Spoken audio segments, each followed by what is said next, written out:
On December 29, 2006, a financial administrator within the United Kingdom's Treasury was processing an annual remittance, a payment that had been a consistent obligation for 60 years. This particular check was made payable to the United States Treasury for the sum of $832 million. It represented the final installment on a debt that had its genesis 60 years prior, in 1946. This loan had been procured by Great Britain to ensure its populace did not suffer starvation following their triumph in the Second World War. As the administrator concluded the transaction, the file was closed. The debt was extinguished. After 6 decades of consistent yearly disbursements, Britain had finally completed its repayment to America for the essential privilege of having weathered the global conflict. However, this administrator remained unaware of the complete narrative. He did not grasp that the initial loan amounted to $3.75 billion, and that Britain had just disbursed a cumulative total of $7.5 billion, effectively doubling the principal sum. He was oblivious to the fact that even before Britain received that crucial loan, it had already divested $12 billion in overseas investments to American purchasers at drastically reduced prices. He was also unaware that Britain had relinquished gold valued at $4 billion, ceded strategic naval installations across the Caribbean, and dismantled the intricate trade network that had bound the British Empire together. Furthermore, he did not comprehend that when all the assets Britain sold, all the bases it surrendered, all the advantages it relinquished, and every dollar it repaid were aggregated, the total wealth transferred from Britain to America between 1940 and 2006 amounted to approximately $450 billion in present-day currency. For context, the Marshall Plan, widely celebrated for its philanthropic intent in rebuilding Europe, cost $200 billion in today's money. America thus extracted more wealth from Britain alone than it allocated to all of Europe combined. And this occurred with Britain being an ally, a nation on the victorious side. This is the account of how the United States did not vanquish the British Empire through military force, but rather acquired it through a process akin to foreclosure. It is the story of how America transformed Britain's victory into its financial ruin. It details how the financial arrangements negotiated between 1940 and 1946 transferred the assets of the world's most extensive empire to America, not through conquest, but through legally binding agreements executed under considerable duress. Moreover, it reveals how the methodology employed to divest Britain became the foundational model for the International Monetary Fund, an institution that has replicated this exact strategy with over 80 nations throughout the past 75 years. Because an understanding of the events that transpired with Britain between 1940 and 2006 transcends mere historical inquiry. It is fundamental to comprehending the debt mechanisms that presently govern the global economy. These same forced asset liquidations, the same wealth extraction, the same American entities profiting, are simply being applied to different nations currently being depleted. Allow me to elucidate the precise workings of this system. Once you discern the underlying mechanism, you will observe its operation universally. In September 1939, upon Germany's invasion of Poland, Great Britain stood as the paramount global financial power. The British Empire encompassed a quarter of the Earth's landmass. The City of London served as the nucleus of international finance. The pound sterling functioned as the world's primary reserve currency. Britain possessed gold reserves valued at $4 billion, and its overseas investments were worth $20 billion, encompassing enterprises such as railroads in Argentina, copper mines in Chile, and industrial holdings within the United States. The British Empire generated $500 million annually purely from investment income. However, Britain harbored a critical vulnerability. Unlike America, Britain's imports exceeded its exports. As an island nation, Britain relied on imports for 60% of its food, and virtually all essential raw materials, including steel, oil, rubber, and aluminum. Its industrial might was inextricably linked to international trade. When the war commenced, Germany's strategic objective was economic strangulation. U-boats were deployed to intercept merchant vessels, and the Luftwaffe targeted ports. The intention was that if Britain could not import, it would inevitably starve. To sustain the war effort, Britain required substantial imports from the sole provider capable of meeting these demands, the United States. This included tanks, aircraft, steel, oil, ammunition, and food, all of which had to be transported from America across 3,000 miles of U-boat-infested Atlantic waters. Yet America, in 1939, maintained a stance of neutrality. The American public harbored isolationist sentiments. Congress had enacted neutrality legislation that included a provision known as cash and carry. This stipulated that Britain could procure American supplies, but only if it paid in cash immediately and arranged for its own ships to transport the goods. Credit and loans were explicitly prohibited. This arrangement precipitated Britain's predicament. Britain required billions of dollars worth of supplies. However, its capacity to pay was limited to gold, dollars, or the liquidation of its assets, all of which were finite resources. From September 1939 to December 1940, Britain experienced a precipitous decline in its wealth. The British Purchasing Commission placed orders amounting to $4.5 billion for goods. To meet these obligations, Britain systematically liquidated its holdings. Initially, its gold reserves were depleted. In an operation codenamed Fish, Britain loaded $2 billion worth of gold bars onto battleships, which were then transported to Canada and subsequently to New York to settle payments with American suppliers.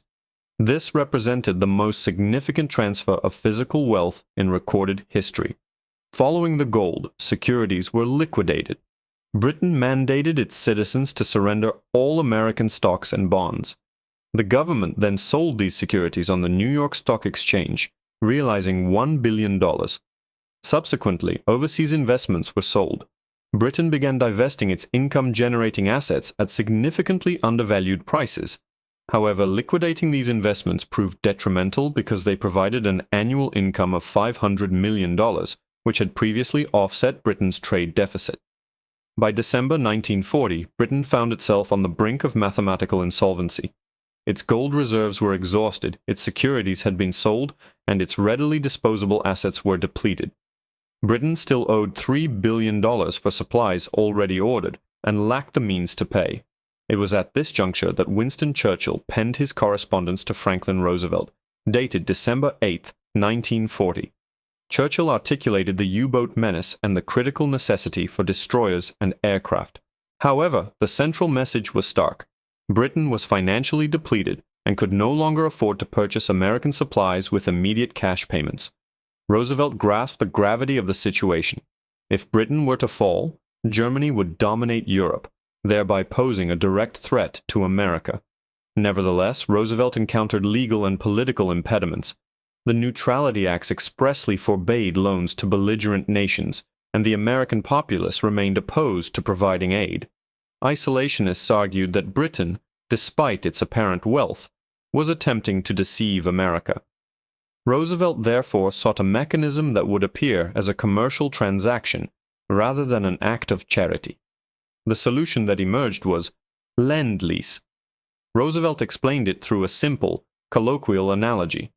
If your neighbor's house catches fire, and I happen to have a garden hose, I don't say, "Neighbor, my garden hose cost me $15. You have to pay me $15. I lend him the hose and he returns it after the fire is out. This proposal sounded benevolent and neighborly. However, the confidential negotiations that ensued painted a different picture. This was not a scenario of neighbors assisting neighbors. It was effectively a foreclosure. The individual spearheading the American negotiation was Henry Morgenthau, Jr., the Secretary of the Treasury. While Morgenthau was committed to aiding Britain in defeating Hitler, he was unyielding in his determination to safeguard the interests of American taxpayers. His precondition was unequivocal. Before America extended even a single dollar to Britain, the United Kingdom must demonstrate that it had divested itself of every asset it possessed. Morgenthau demanded a comprehensive audit of the entire British Empire, scrutinizing every asset owned by the British government, every asset held by British citizens, including every gold bar, every stock certificate, and every factory. He insisted on American access to Britain's financial records. The British negotiators were taken aback. They felt they were being treated not as an ally confronting a common adversary, but rather as a bankrupt enterprise undergoing receivership, with their creditors conducting an audit. The British delegation argued that their gold reserves had already been liquidated. Selling long-term investments during wartime would necessitate selling them at drastically reduced prices. They further contended that stripping Britain of its income-generating assets would leave the nation impoverished in the post-war era. Morgenthau remained unmoved. He reasoned that if Britain still retained assets within America, there was no justification for American taxpayers to subsidize its war effort. A particularly poignant illustration of this pressure involved American Viscose Corporation. American Viscose was the foremost producer of rayon in the United States, a company owned by Courtaulds, a British entity. It generated an annual dividend income of $5 million for Britain, with a valuation of $100 to $125 million. Morgenthau identified this as a prime target. He informed the British negotiators, "Sell it." The British initially resisted. Morgenthau issued an ultimatum. Either sell American Viscose or Lend-Lease would fail to pass Congress. Facing no alternative, Britain complied. On March 15, 1941, the British government expropriated American Viscose from Courtaulds and sold it to American investment bankers. Given that it was widely understood that Britain was compelled to sell, the bankers engaged in ruthless negotiation. The sale price was $54 million, despite the company being valued at no less than $100 million. Britain received approximately half of its fair market value. The proceeds from this sale were directly remitted to the U.S. Treasury to cover the cost of weapons that had already been ordered. However, the divestment extended beyond American Viscose. While Morgenthau was engaged in Lend-Lease negotiations, another arrangement was being finalized. Britain was in desperate need of destroyers, as German U-boats were sinking merchant vessels at a rate faster than they could be replaced. Churchill implored Roosevelt for destroyers. The U.S. Navy possessed 50 old World War I destroyers that were in mothballs, obsolete, slow, and of limited utility to the modern Navy. Roosevelt agreed to provide them to Britain, but not gratuitously. He structured the exchange as a trade. In return for the 50 destroyers, the United States demanded 99-year leases on British naval and air bases located across the Atlantic. These included strategic locations such as Newfoundland, Bermuda, the Bahamas, Jamaica, St. Lucia, Trinidad, Antigua, and British Guiana. In essence, Britain ceded to America a chain of military installations spanning the entire Western Hemisphere, possessing incalculable strategic importance. What did Britain receive in return? 50 destroyers, many of which proved to be immediately inoperable. By March 1941, Britain had been systematically stripped of its assets. Its gold reserves were liquidated. American Viscose was sold at half its value, and Caribbean bases were leased for 99 years. It was only after these concessions that Congress approved the Lend-Lease Act. Lend-Lease was publicly presented as the arsenal of democracy. However, it was not a charitable donation. It was, in effect, a lease with an implicit obligation of repayment, and it contained Article 7, a clause that would ultimately prove more devastating than any German bomb. Article 7 stipulated that in exchange for Lend-Lease assistance, Britain agreed to eliminate discriminatory practices in international commerce following the war. This was diplomatic phrasing for the dismantling of imperial preference. Imperial preference constituted the economic bedrock of the British Empire, a system of tariffs that made British goods more affordable in imperial markets compared to American goods. This arrangement protected British industries from superior American competition. By acceding to Article 7, Britain committed to dismantling imperial preference after the war. This was essentially economic self-destruction, but the alternative was immediate starvation. British negotiators fiercely opposed this provision. Churchill, however, overruled them. Article 7 was signed.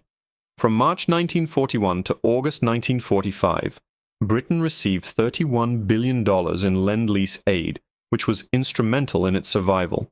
Without this assistance, Britain would have likely been compelled to surrender due to starvation by 1942.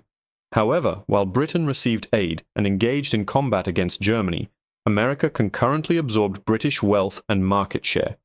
American corporations expanded into markets that Britain had been forced to abandon. While British factories were exclusively producing armaments, American factories were manufacturing both weapons and consumer goods destined for global markets. By 1945, the transfer of wealth was complete. Britain had liquidated $16 billion in overseas assets. Its gold reserves had plummeted from $4 billion to near zero. Imperial preference had been relinquished. Strategic bases had been leased to America for 99 years. Then, on August 15, 1945, Japan surrendered, marking the end of the Second World War. 7 days later, President Truman abruptly terminated Lend-Lease. The termination was immediate and absolute. American ships en route to Britain with vital food supplies were ordered to turn back. The aid ceased instantaneously, with no transitional period or prior notification. The British government was left paralyzed by shock. Britain's economy had been fundamentally reconfigured for wartime production, with all factories dedicated to manufacturing weapons, and the nation relying on imports for half of its food, all of which had been financed through Lend-Lease dollars. Without these dollars, Britain faced immediate bankruptcy. John Maynard Keynes, Britain's most esteemed economist, calculated that Britain was on the verge of imminent economic collapse. Food imports would cease, rations would be reduced to starvation levels, leading to mass unemployment and societal breakdown. Britain had only one recourse: to petition for an American loan. In September 1945, Keynes, weakened by heart disease, sailed to Washington. He carried a plan, intending to argue for a just resolution. Britain had, after all, fought alone for 2 years, while America remained neutral. Britain had bankrupted itself in the process of safeguarding Western civilization. Therefore, Keynes believed, America owed Britain a grant, a substantial sum of $6 billion, not as a loan, but as retroactive compensation for Britain's sacrifices. Upon Keynes's arrival in Washington, he discovered that the concept of justice held little currency in American negotiations. The war was over, and American voters were fatigued by the financial burden of supporting Europe. Congress harbored suspicions regarding Britain's newly elected Labour government and its socialist policies. The Americans offered a loan, not a grant, in the amount of $3.75 billion, barely enough to avert starvation. Moreover, this loan was contingent upon conditions designed to undermine Britain's economic autonomy. The most detrimental of these conditions was sterling convertibility. Within 1 year, Britain was required to make the pound fully convertible into dollars. During the war, Britain had established the sterling area. This system involved Britain paying Commonwealth countries in pounds, but prohibiting the conversion of these pounds into dollars, thereby compelling them to hold sterling and purchase British goods. If the pound became convertible, it was predictable that all nations would immediately divest themselves of sterling in favor of dollars, given the superior quality of American goods. This would lead to the collapse of the sterling area and a drastic reduction in British exports. Keynes recognized this as a fatal predicament. The moment convertibility was implemented, a run on the pound would occur, depleting the loan within weeks. He vehemently opposed this stipulation. However, the alternative was to refuse the loan, which meant facing starvation. With profound regret, the British Parliament accepted the loan in July 1946. This decision was characterized as a financial appeasement, akin to Munich, where Britain yielded to America to ensure its survival. Keynes tragically passed away on April 21, 1946, at the age of 62, his heart succumbing to the immense stress of his efforts to rescue Britain from its closest ally. On July 15, 1947, in accordance with the loan terms, Britain made the pound fully convertible. The outcome was precisely as Keynes had predicted. The instant the convertibility window opened, a speculative run on the pound commenced. Nations scrambled to convert their sterling holdings into dollars. India, Egypt, Australia, Argentina, and numerous others sought dollars. The American loan began to evaporate rapidly. In a mere 5 weeks, Britain lost $700 million from the $3.75 billion loan. On August 20, 1947, merely 35 days after convertibility was introduced, Britain was forced to suspend it. Britain had expended nearly 20% of the loan without achieving any lasting benefit. The humiliation was absolute, and the ensuing financial fragility triggered immediate geopolitical repercussions. In February 1947, Britain dispatched a telegram to the U.S. State Department. For a century, Britain had been the guarantor of Greek and Turkish independence against Russian expansionism. However, Britain was now financially bankrupt. The telegram stated, "We are withdrawing. If you wish to counter the Soviets, you must assume responsibility." This communication was the catalyst for the Truman Doctrine, with America assuming Britain's role in Greece and Turkey. This marked the formal recognition that Britain was no longer a global superpower. In 1949, Britain devalued the pound by 30%, from $4.03 to $2.80. Overnight, British citizens experienced a 30% reduction in their relative global wealth. However, the ultimate indignity was the debt itself. The Anglo-American loan was never forgiven. It was classified as commercial debt bearing an interest rate of 2%. Over 60 years, compounded interest transformed the initial $3.75 billion into a total repayment of $7.5 billion. For 6 decades, the British Treasury consistently issued checks to the U.S. Treasury. Through periods of prosperity and crisis, under the leadership of both Thatcher and Blair, these payments continued. The final remittance was made on December 29, 2006. 60 years after securing victory in the war, British taxpayers were still contributing to the cost of surviving the Second World War. However, the loan repayments represented only the visible debt. The total wealth transferred from Britain to America between 1940 and 2006 included liquidated gold reserves amounting to $4 billion, overseas investments sold for $12 billion, American Viscose and other corporate assets valued at $2 billion, lost income from divested investments totaling $30 billion over 60 years, the dismantling of imperial preference resulting in an estimated $20 billion in lost trade, and strategic bases leased for 99 years, the value of which is incalculable.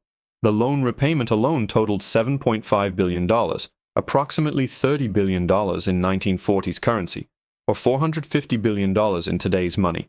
And who reaped the benefits of this immense transfer? Not the general American public, but specific American institutions. The investment banks that acquired British assets at drastically reduced prices. J.P. Morgan and Chase, for instance, orchestrated the sale of American Viscose, earning fees on every transaction. American corporations that captured British markets, while British factories were solely focused on wartime production. Companies like Ford, General Motors, General Electric, and Standard Oil expanded globally, while Britain was preoccupied with the conflict. The American government, which acquired Caribbean bases, thereby projecting power across the Western Hemisphere for 80 years. And most significantly, the architects of the Bretton Woods system. In July 1944, while Britain was still engaged in conflict with Germany, American and British negotiators convened in New Hampshire to design the post-war international financial architecture.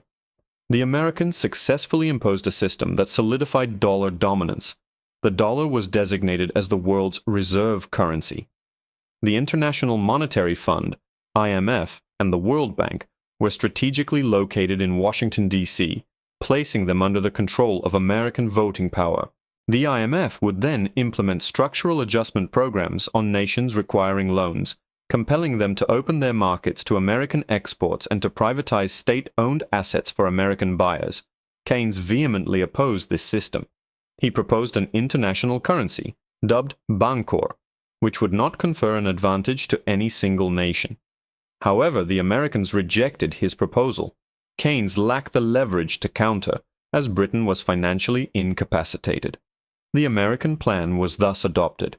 The Bretton Woods system, along with the IMF and World Bank, became the primary instrument through which America would replicate its actions toward Britain with dozens of other nations.